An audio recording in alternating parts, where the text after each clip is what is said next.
আসসালামু আলাইকুম। সংবাদে আপনাদের সবাইকে স্বাগত জানাচ্ছি। আমি ফিরোজ তোহা। শুরুতেই আরবে কেবলস সংবাদ শিরোনাম। দখলদার ইসরায়েলি বাহিনী এবং ফিলিস্তিন পুরোদমে যুদ্ধ চলছে।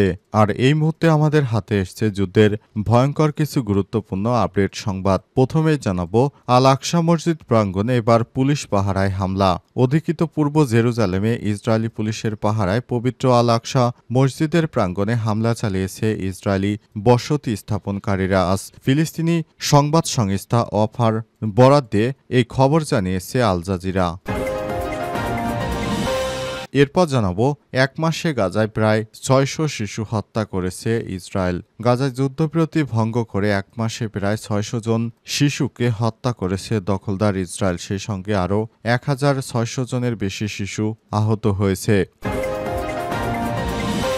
এদিকে জম্মু কাশ্মীরে বন্দুক হামলা, ৫ পর্যটক নিহত। ভারতের জম্মু এবং কাশ্মীরে বন্দুকধারীদের হামলায় ৫ পর্যটকের মৃত্যু হয়েছে।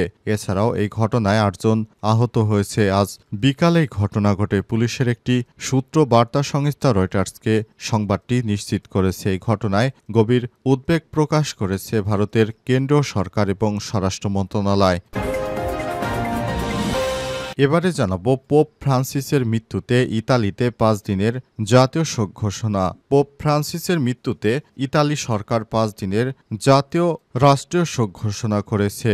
২২ এপ্রিল থেকে ২৬ এপ্রিল পর্যন্ত ইতালির প্রধানমন্ত্রী জর্জিয়া মেলোনির নেতৃত্বে মন্ত্রী পরিষদের বৈঠকে এই সিদ্ধান্ত নেওয়া হয়েছে। বিবিসির লাইভ প্রতিবেদনে এই তথ্য জানানো হয়েছে। উল্লেখ্য, পোপ ফ্রান্সিস হচ্ছে খ্রিস্টানদের সর্বোচ্চ ধর্মীয় নেতা, অর্থাৎ যিনি খ্রিস্টান ধর্মের সমস্ত কিছু পরিচালনা করে থাকেন। এবং সর্বশেষ জানাবো, ঢাকায় বড় সমাবেশের ঘোষণা বিএনপির। আগামী ১ মে উপলক্ষে ঢাকায় বড় সমাবেশের ঘোষণা দিয়েছে জাতীয়তাবাদী দল বিএনপি। আজ বিএনপির রাজনৈতিক কার্যালয়ের সামনে এই সমাবেশের ঘোষণা দেওয়া হয়েছে। বিএনপির জাতীয় স্থায়ী কমিটির সদস্য নজরুল ইসলাম খান সমাবেশের ঘোষণা দিয়েছেন। প্রিয় দর্শক, এতক্ষণ শুনছিলেন সংবাদ শিরোনাম, এবারে বিস্তারিত। তবে তার আগে বন্ধুরা, অনুরোধ থাকবে সংবাদটিতে একটি লাইক দিন। এই চ্যানেলে আপনি নতুন হয়ে থাকলে আমাদের সংবাদটি দেখতে দেখতে চ্যানেলটি সাবস্ক্রাইব করে রাখুন। কমেন্ট করে বন্ধুরা আপনার মূল্যবান মতামত জানিয়ে দিন আপনি বিশ্বের কোন দেশ থেকে বা বাংলাদেশের কোন স্থান থেকে আমাদের সংবাদটি দেখছেন এবং শুনছেন। আর বন্ধুরা, গাজা যুদ্ধে আপনি যদি নিরীহ ফিলিস্তিনিদের ভালোবেসে থাকেন, কমেন্টে ইয়েস লিখে বিশ্ববাসীকে জানিয়ে দিন। সংবাদটি আপনার সোশ্যাল মিডিয়া ফেসবুকে শেয়ার করে বন্ধুদেরও দেখার সুযোগ করে দিন। এবারে বিস্তারিত। আল আকসা মসজিদ প্রাঙ্গণে এবার পুলিশ পাহারায় হামলা।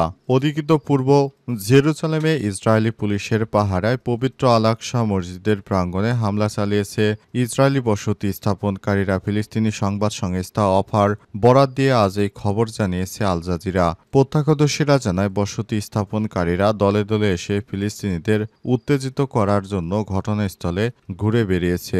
অফার বলেছে, গোটা পুরাতন শহর জুড়ে ব্যাপকভাবে ইসরায়েলি বাহিনী মোতায়েন রয়েছে। আল আকসার দিকে যাওয়ার প্রতিটি গেটে সেনা বা পুলিশ মোতায়েন করা হয়েছে। প্রত্যক্ষদর্শীরা অফার কাছে ওই এলাকাটিকে এখন সামরিক ব্যারেকের মতো বলে বর্ণনা করেছে। আল জাজিরা জানিয়েছে, ফিলিস্তিনের আল আকসা মসজিদে প্রবেশের চেষ্টার পরও কঠোর বিধিনিষেধ আরোপ করেছে ইসরায়েলি পুলিশ। এদিকে চলতি সপ্তাহে সামাজিক মাধ্যমে ভাইরাল হয়েছে অধিকৃত জেরুজালেমের পবিত্র আল আকসা মসজিদ ধ্বংসের একটি এআই বা কৃত্রিম বুদ্ধিমত্তা নির্ভর ভিডিও। প্রতিবেদনে বলা হয়েছে, কঠোরপন্থী বসতি স্থাপনকারীদের সমর্থক সোশ্যাল মিডিয়া অ্যাকাউন্টগুলো থেকে পবিত্র আল আকসা মসজিদ ধ্বংসের একটি এআই নির্ভর ভিডিও প্রকাশ করা হয়। ওই ভিডিওতে অধিকৃত পূর্ব জেরুজালেমে আল আকসা মসজিদ ধ্বংস এবং তার জায়গায় থার্ড টেম্পল নির্মাণের চিত্র তুলে ধরা হয়েছে। এক মাসে গাজায় প্রায় ৬০০ শিশু হত্যা করেছে ইসরায়েল। গাজায় যুদ্ধবিরতি ভঙ্গ করে এক মাসে ৬০০ জন শিশুকে হত্যা করেছে দখলদার বাহিনী। ইসরায়েলের সেই সঙ্গে আরও ১৬০০ জনের বেশি শিশু আহত হয়েছে। আজ জাতিসংঘের শিশু সংস্থা ইউনিসেফ প্রকাশিত পরিসংখ্যানের বরাদ্দে ফিলিস্তিনি শরণার্থী বিষয়ক সংস্থা ইউএনআরডব্লিউ এই তথ্য জানিয়েছে। ইউএনআরডব্লিউ জানিয়েছে, ১৮ মার্চ থেকে ইসরায়েল পুনরায় আক্রমণ শুরু করার পর থেকে প্রায় ৬০০ জন শিশু নিহত এবং আরও ১,৬০০ জনের বেশি শিশু আহত হয়েছে। সংস্থার বিবৃতিতে বলা হয়েছে, গাজা উপত্যকায় মানবিক সংকট এখনও সম্ভবত ২০২৩ সালের অক্টোবরের পর থেকে সবচেয়ে খারাপ পর্যায়ে পৌঁছেছে। ইসরায়েলি বাহিনীর ১৮ মার্চ গাজায় পুনরায় আক্রমণ শুরু করে এবং জানুয়ারিতে যুদ্ধবিরতি ও বন্দি বিনিময় চুক্তি কার্যকর হওয়া সত্ত্বেও এ পর্যন্ত ১,৮৬৪ জন নিহত, প্রায় ৪,৯০০ জনকে হত্যা করেছে। ২০২৩ সালের অক্টোবর থেকে গাজায় দখলদার বাহিনীর নৃশংস হামলায় এ পর্যন্ত ৫১,২০০ জনের বেশি ফিলিস্তিনি নিহত হয়েছে। তবে সরকারি হিসাব অনুযায়ী এই সংখ্যা ৬২,০০০-এর অধিক। গত নভেম্বরে আন্তর্জাতিক অপরাধ আদালত গাজায় যুদ্ধাপরাধ এবং মানবতা বিরোধী অপরাধের জন্য ইসরায়েলি প্রধানমন্ত্রী বেঞ্জামিন নেতানিয়াহু এবং তার প্রাক্তন প্রতিরক্ষামন্ত্রী ইয়োব গ্যালেন্টের বিরুদ্ধে গ্রেপ্তারি পরোয়ানা জারি করে। অবরুদ্ধ অঞ্চলটির উপর যুদ্ধের জন্য ইসরায়েল আন্তর্জাতিক বিচার আদালত ও গণহত্যার মামলার মুখোমুখি হয়েছে। নেতানিয়াহুর বিরুদ্ধে তাই গ্রেপ্তারি পরোয়ানা জারি করা হয়েছে। জম্মু কাশ্মীরে বন্দুক হামলা, ৫ পর্যটন নিহতের আশঙ্কা। ভারতের জম্মু ও কাশ্মীরে বন্দুকধারীদের হামলায় ৫ জন পর্যটকের মৃত্যু হতে পারে বলে আশঙ্কা করা হচ্ছে। তাদের অবস্থা গুরুতর। এছাড়া এই ঘটনায় ৮ জন আহত হয়েছে। মঙ্গলবার এই ঘটনা ঘটে। পুলিশের একটি সূত্র বার্তা সংস্থা রয়টার্সকে তথ্য জানিয়েছে। খবর রয়টার্সের। গত এক বছরের মধ্যে এই অঞ্চলে সবচেয়ে বেশি ভয়াবহ হামলা এটি। মুসলিম অধ্যুষিত জম্মু ও কাশ্মীরের পেহেলগামে এই ঘটনা ঘটে। প্রতি বছর গ্রীষ্মে এখানে হাজার হাজার পর্যটকদের আগমন ঘটে। সাম্প্রতিক সময়ে এখানে জঙ্গি হামলার পরিমাণ অনেক কমেছে। বন্দুকধারীদের হামলায় আহতদের উদ্ধার করে স্থানীয় হাসপাতালে ভর্তি করা হয়েছে। নাম না প্রকাশের সত্ত্বে একটি সূত্র জানিয়েছে, এ বিষয়ে মিডিয়াতে কথা বলার জন্য তাদের অনুমতি নেই। ভারতীয় সংবাদ মাধ্যম এনডিটিভির প্রতিবেদনে বলা হয়েছে, বন্দুকধারীদের হামলায় একজন ওই জায়গায় নিহত হয়েছে, ৭ জন আহত হয়েছে। তাদের মধ্যে ৫ জনের অবস্থা গুরুতর। হিমালয়ের এই রাজ্যটি পাকিস্তান এবং ভারত নিজেদের দাবি করলেও পৃথকভাবে দুই দেশই এটি শাসন করে। ১৯৮৯ সাল থেকে জম্মু ও কাশ্মীর নিয়ে বিবাদে জড়িয়েছে ভারত পাকিস্তান। এতে হাজার হাজার মানুষ নিহত হয়েছে। সম্প্রতি বছরগুলোতে দুই দেশের মধ্যে উত্তেজনা কিছুটা কমেছে। পিপলস ডেমোক্রেট পার্টি বা পিডিপি প্রধান মেহবুবা মুফতি পর্যটকদের উপর হামলার ঘটনায় নিন্দা জানিয়েছে। তিনি বলেছেন, এই ধরনের সহিংসতা অগ্রহণযোগ্য এবং অবশ্যই পরিহার করতে হবে। ঢাকায় বড় সমাবেশের ঘোষণা বিএনপির।